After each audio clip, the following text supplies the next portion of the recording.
A paz do Senhor, que Deus abençoe o seu dia, que o Senhor abençoe a sua noite. Se aí no seu país é noite, então que o Senhor abençoe.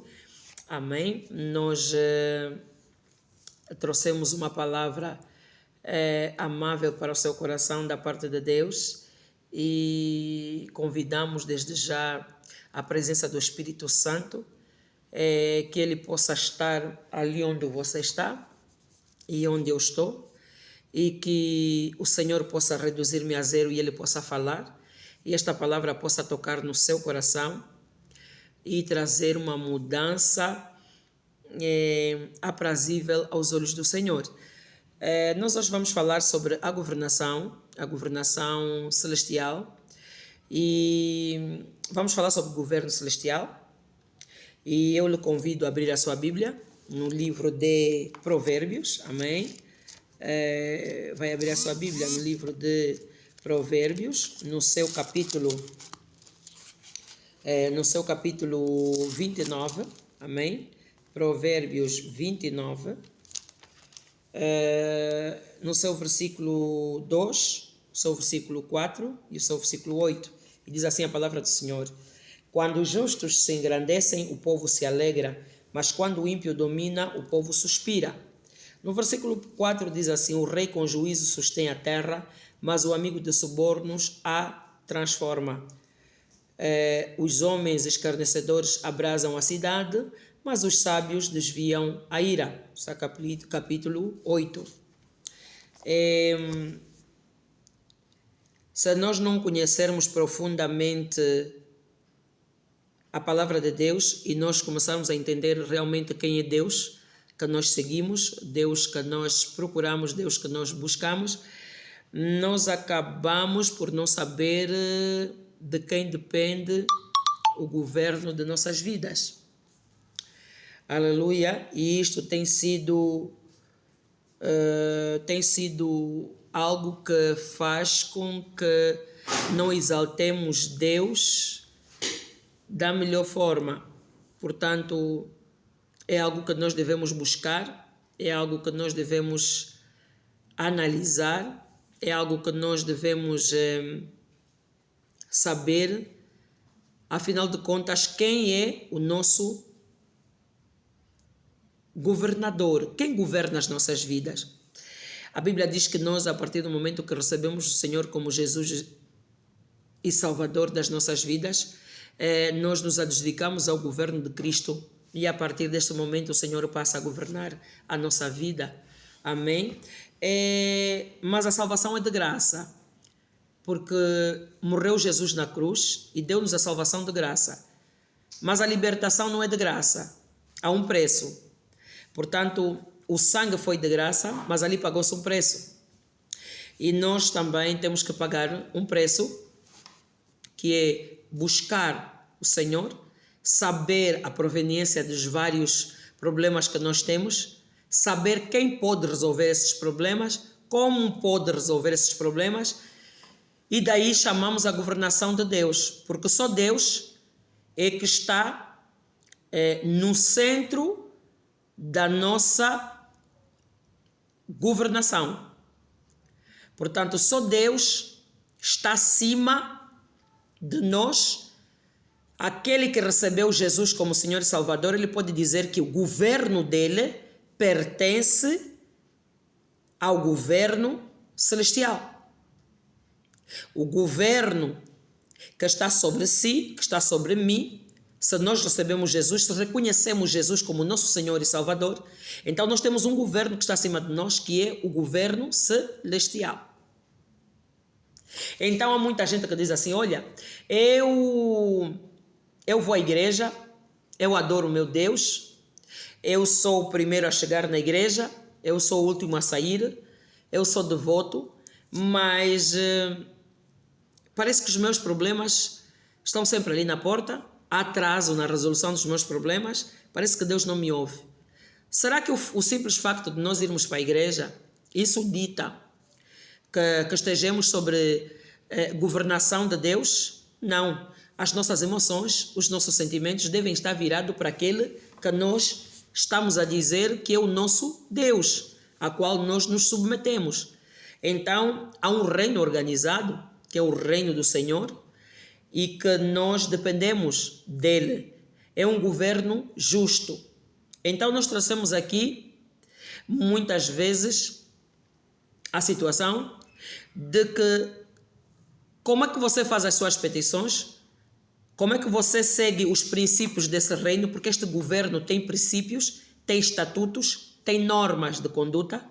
E se por acaso você for à igreja todos os dias, entrar e sair, e não cumprir à risca as normas e as condutas que estão regidas nesse reino, você acaba por não sentir usufruto da governação desse grande líder, que é o nosso Deus Todo-Poderoso.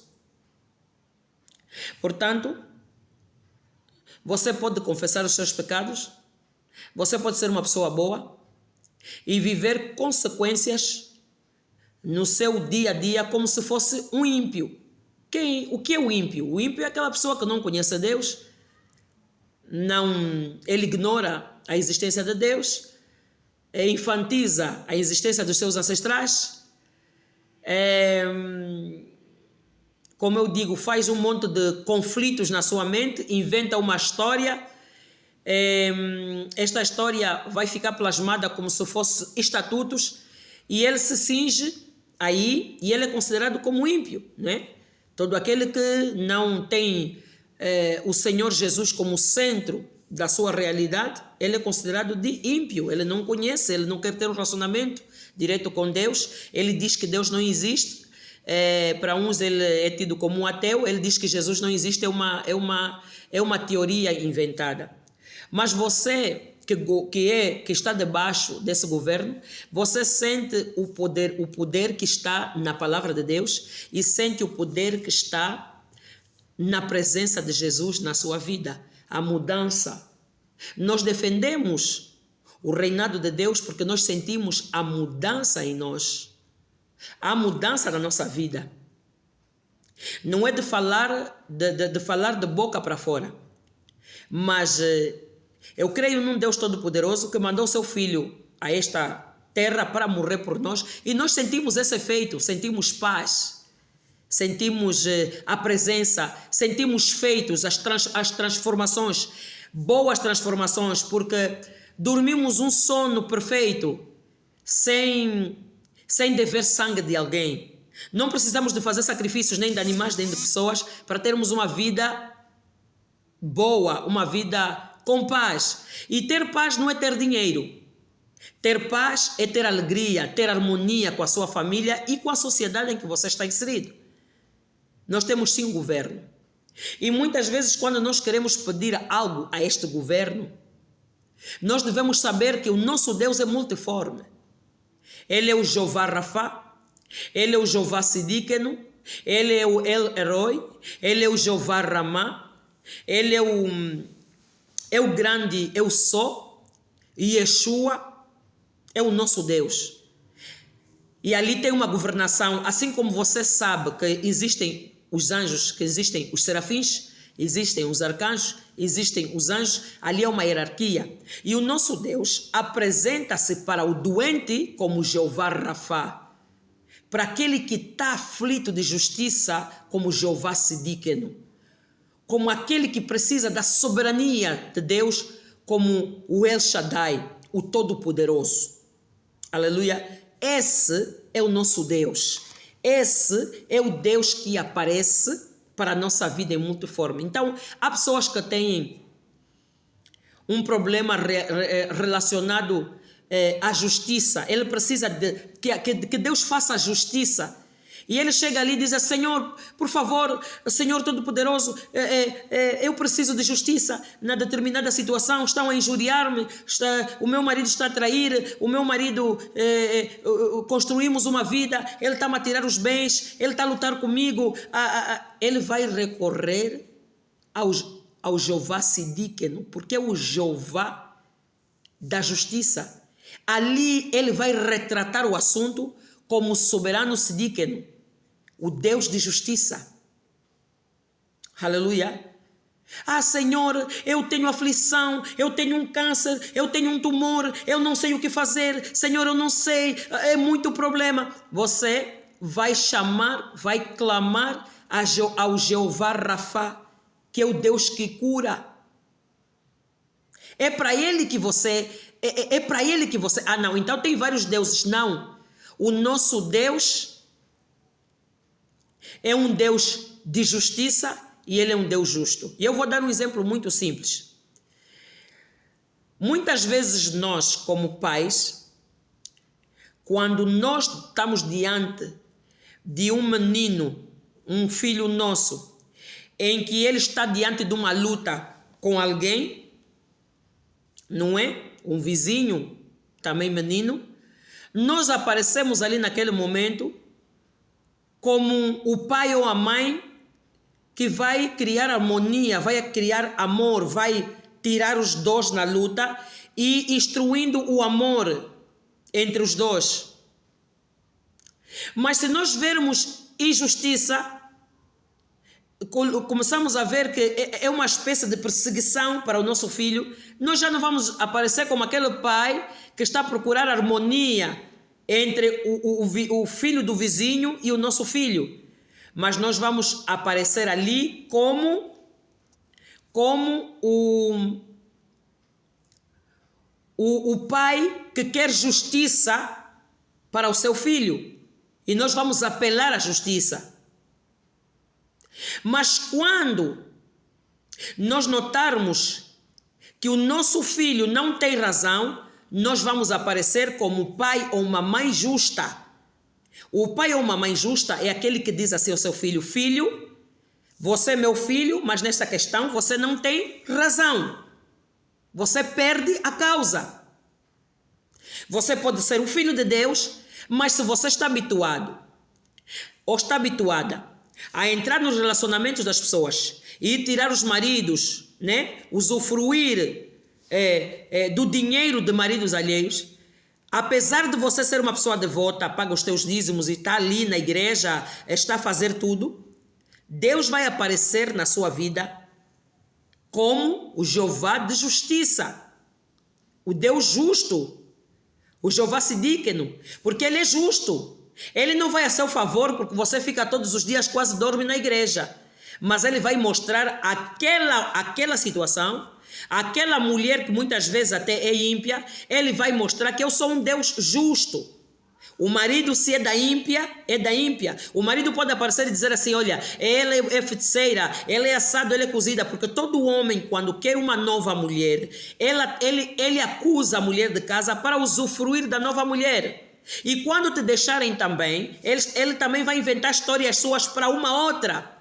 Então Deus sabe disso tudo, porque ele é o criador do ser humano. Ele aparece ali como um Deus justo. Ele não vai dizer: não, aquela como é ímpia, eu vou preferir dar nesta porque esta é devota. Não, aquilo que é do outro, ele diz que aquilo que é do outro, ele diz que abomina o adultério, é igual ao pecado de feitiçaria. Por que Deus adjudica o adultério à feitiçaria? Porque o feiticeiro é aquele que ri contigo, mas está a te apunhalar pelas costas, está a criar um enredo contra ti.